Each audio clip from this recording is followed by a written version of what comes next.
Namaste. I'm Harshita and I work as a senior faculty in physics at Prayoga. I've been teaching physics for about 7 years now, but my journey here has been truly special. Teaching is not confined to the classroom or the textbook. It is about creating experiences for children. Along with the teaching, I also get the opportunity to design content for classes 6 to 10. This has become very close to my heart because it allows me to be creative, to think differently, and to bring concepts alive in ways that students can truly experience. What makes it even more meaningful is that these modules reach over 11,000 students across Karnataka. Knowing that the work I do here is touching so many young minds is deeply rewarding. Every class we take is thoughtfully designed. As a team, we sit together and plan the lesson flow, the pedagogy, and the activities before we step into the classroom. This process gives us the freedom to try new ideas. One of my most cherished experiences has been teaching students at Suvarnamukhi School, a Kannada medium learners. At first, I was unsure because I had never taught in Kannada medium before. Learning the subject terms and adapting my teaching style was a challenge.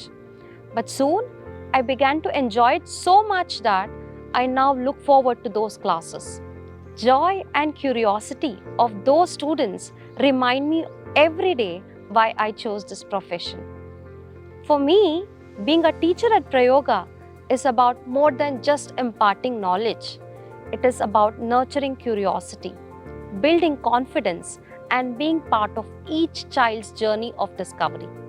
ಇಲ್ಲಿ ಕೆಲಸ ಮಾಡೋದ್ರಿಂದ ನಮಗೆ ಒಂದು ಕಡೆ ಟೀಚರ್ಸ್ಗೆ ಏನು ಬೇಕೋ, ಟೀಚರ್ಸ್ಗೆ ಹೇಗೆ ಕೊಡಬೇಕು, ಟೀಚರ್ಸ್ ಸಪೋರ್ಟ್ ಏನು, ಇನ್ನು ಟೀಚರ್ಸ್ ಏನನ್ನು ಆ್ಯಕ್ಚುಲಿ ಇದರಿಂದ ಬೆನಿಫಿಟ್ ಆದರು ಅಂತ ನಾವು ನೇರವಾಗಿ ಅವರಿಂದ ತಿಳ್ಕೊಳ್ಬೇಕು ಕೂಡ ಅವಕಾಶ ಆಗುತ್ತೆ.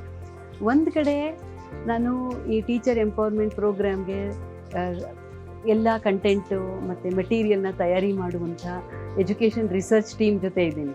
ಇನ್ನೊಂದು ಕಡೆ ಟೀಚರ್ಸ್ಗೆ ಆ್ಯಕ್ಚುಲ್ ಮೆಟೀರಿಯಲ್ಸ್ ಅವ್ರ ಕೋರ್ಸ್ ವೇರ್ಸ್ ಮತ್ತು ಲ್ಯಾಬ್ ಸ್ಟೇಷನ್ ಎಲ್ಲ ಉಪಯೋಗಿಸ್ತಾರಲ್ಲ, ಆವಾಗ ಅವ್ರು ಯಾವ ರೀತಿ ಮೆಟೀರಿಯಲ್ಸ್ ಡೆವಲಪ್ ಮಾಡ್ತಾರೆ ಅವನ್ನೆಲ್ಲ ತಿಳ್ಕೊಳ್ಳೋದಕ್ಕೆ ನನಗೆ ಇನ್ನು ಒಂದು ಕಡೆ ಆಪರ್ಚುನಿಟಿ.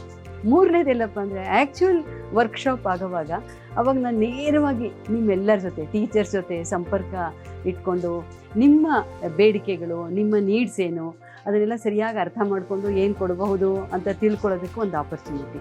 ಹೀಗೆ ಮೂರೂ ಕಡೆಯಿಂದ ತೊಗೊಂಡ್ರೆ ಇನ್ನೊಂದು ಆ್ಯಂಗಲಲ್ಲಿ ನಮ್ಮ ಅಕಾಡೆಮಿಕ್ ಕೋಆರ್ಡಿನೇಟರ್ಸ್ ಇದ್ದಾರೆ. ಅವರದ್ದು ಒಂದು ಇಂಟ್ರೆಸ್ಟಿಂಗ್ ಕೆಲಸ.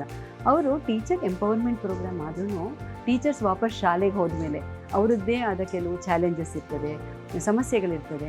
ಅದನ್ನು ಅವರು ನೇರವಾಗಿ ಟೀಚರ್ಸ್ಗೆ ಅಲ್ಲೇ ಆನ್ ದ ಸ್ಪಾಟ್ ಸಪೋರ್ಟ್ ಮಾಡಿ ಕ್ಲಾಸ್ ರೂಮ್ನಲ್ಲಿ ಎಕ್ಸ್ಪೀರಿಯನ್ಷಿಯಲ್ ಲರ್ನಿಂಗ್ ಇಂಪ್ಲಿಮೆಂಟೇಷನ್ ಆಗೋದಕ್ಕೆ ಸಾಕಷ್ಟು ಸಹಾಯ ಮಾಡ್ತಾರೆ.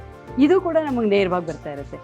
ಈ ಒಂದು ಸಾರ್ಥಕತೆಯನ್ನು ಕೊಡುವ ಒಂದು ನಿಟ್ಟಿನಲ್ಲಿ ನಮ್ಮ ಪ್ರಯೋಗ ಕ್ರಿಯಾ ಕೆಲಸ ಮಾಡ್ತಾ ಇದೆ. ಶಿಕ್ಷಕರು ಅಂದರೆ ಬರೀ ಪಾಠ ಮಾಡಿ ಟೆಕ್ಸ್ಟ್ ಬುಕ್ಕಿಗೆ ಸೀಮಿತ ಆಗಿರುವಂತಹ ಕಂಟೆಂಟನ್ನು ಕೊಡುವಂತಹ ಮೇಷ್ಟ್ರುಗಳು ಮಾತ್ರ ಆಗಿರೋದಿಲ್ಲ. ಜೀವನದುದ್ದಕ್ಕೂ ಲರ್ನಿಂಗ್ ಔಟ್ಕಮ್ಸನ್ನು ಅನುಭವಾತ್ಮಕವಾಗಿ ಕಲಿಸಿ ನಿತ್ಯ ನೂತನವಾಗಿ ಚಿರಂತನ ಅನ್ನಿಸಿಕೊಳ್ಳುವಂತಹ ಮಟ್ಟಕ್ಕೆ ಏರುವಂಥದ್ದು ಶಿಕ್ಷಕರ ಗುರಿ. ಈ ಕಾರ್ಯವನ್ನು ಸಮರ್ಥವಾಗಿ ಅನುಭವಾತ್ಮಕವಾಗಿ ಮಕ್ಕಳಿಗೆ ವಿಜ್ಞಾನವನ್ನು ಕಲಿಸಿಕೊಟ್ಟು ಸದಾ ನಮ್ಮೊಂದಿಗೆ ಇರುವಂತಹ ಅನೇಕ ಶಿಕ್ಷಕರುಗಳಿಗೆ ಶಿಕ್ಷಕರ ಈ ಶುಭ ಸಂದರ್ಭದಲ್ಲಿ ಹೃತ್ಪೂರ್ವಕವಾದ ಧನ್ಯವಾದಗಳನ್ನು ಪ್ರಯೋಗದ ಮೂಲಕ ಅರ್ಪಿಸೋಕ್ಕೆ ಇಷ್ಟಪಡ್ತೇನೆ.